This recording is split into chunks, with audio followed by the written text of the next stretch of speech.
ya mboka. Vous allez toujours brancher, dire émission à bino ya ngwana de part. Donc c'est Charlie Solo qui vous parle ya mboka. Ça dit vous la brancher, bon moko ya mboka. Émission za carré. Boss momo na souhaite donc ma solo za carré quoi.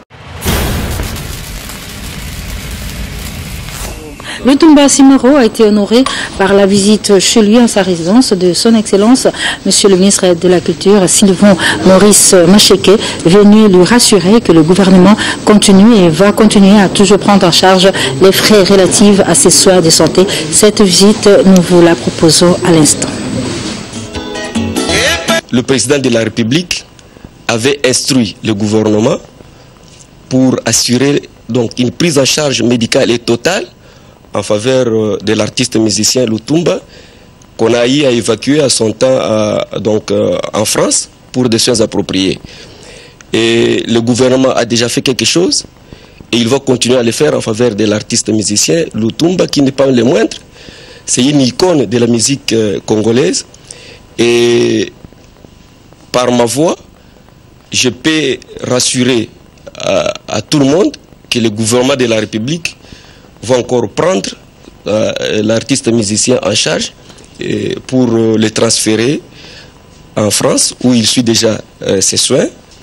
Si vous avez l'habitude de rebêter mbonda na tola moto, vous avez l'habitude de rebêter mbonda na tola na yo pour vous yeba que soki sala kapasi. Nzema nanga moko na loba boye, moko na okufa kake kobeta. Mais est-ce que ba yoki kake yango? Ngi bana bakisa boye.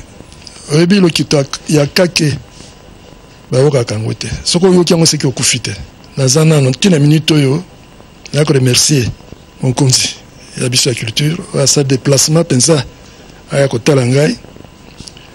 Na banzi na bato atanga Bible passage moko balobaka nazaki na l'hôpital oyo yaki kotala ngai nazaki na boloko oyo yaki kotala ngai nazaki na nzala olesaki ngai na banzi yango oyo ministre ya sali na kombo ya président de la République na kombo ya gouvernement nasi na bénéficier biloko yango nasi na ke na poto 3-4 fois mbalo moi mikakato na moki esali na visa na banzi ministre na ngai ayebite koloba ba ke bakosala nani de ça ngala banka liwa te liwa oko banga yango mekokima yango te ngonga nanga pe kokoma kosala yinga salinga iteo mwasi ezalaka